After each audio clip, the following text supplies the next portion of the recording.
اعتبرت كونفدرالية نقابات صيادلة المغرب أن التقرير الصادر عن المجلس الأعلى للحسابات بخصوص هوامش ربح الصيدليات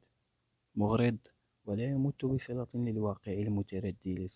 للصيدليات الوطنية.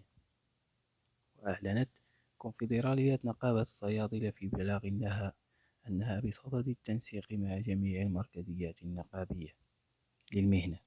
من أجل خوض ضربات وطنية شاملة بإغلاق جميع الصيدليات لتغيير الواقع المتعسف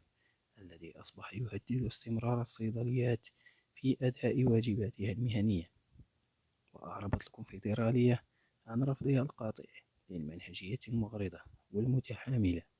التي جاء بها تقرير المجلس الأعلى للحسابات للنيل من سمعة قطاع الصيدليات أمام الرأي العام الوطني والعربي، حتى بات سمعة الصيدلاني المغربي محط تشهير في كل المنابر الإعلامية الوطنية والعربية، وذلك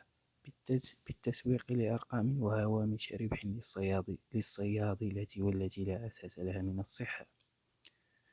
وقالت إن التقرير تجاهل بطريقة غريبة الحديث عن ثمن المصنع المرجعي للأدوية الشريحة الرابعة، والتي تعد السبب الحقيقي والمباشر في استنزاف وتهديد توازن صناديق التعاضديات، وكذلك قصد تمرير مغالطات وتبرير توصيات ضد قطاع بات يعيش الهشاشة بسبب ضعف السياسات الدوائية الوطنية والتحامل على قطاع طيلة السنوات الأخيرة. وقالت إن التقرير تجاهل بطريقة غريبة الحديث،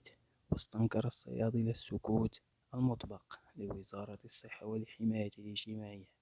إزاء الهجمة الشرسة التي تعرض لها قطاع الصيدليات دون أدنى تواصل إعلامي من طرفها أو تنوير للرأي العام حول المغالطات المروجة والتعريف الحقيقي بواقع القطاع، على اعتبار أن الوزارة الوصية هي الأكثر اطلاعا على الإكراهات المتعددة التي تعيشها الصيدليات. وتساءل بلاغ عن الطريقة التي تعتزم بها الحكومة تعديل المرسوم الوزاري لتحديد ثمن الدواء كما جاء على لسان الناطق الرسمي باسمها دون أي إشراك لصيادلة الصيدليات عبر مركزياتهم النقابية باعتبارهم المعنيين المباشرين بأي تعديل وفي غياب أي مقاربة تشاركية كما ينص على ذلك دستور 2011.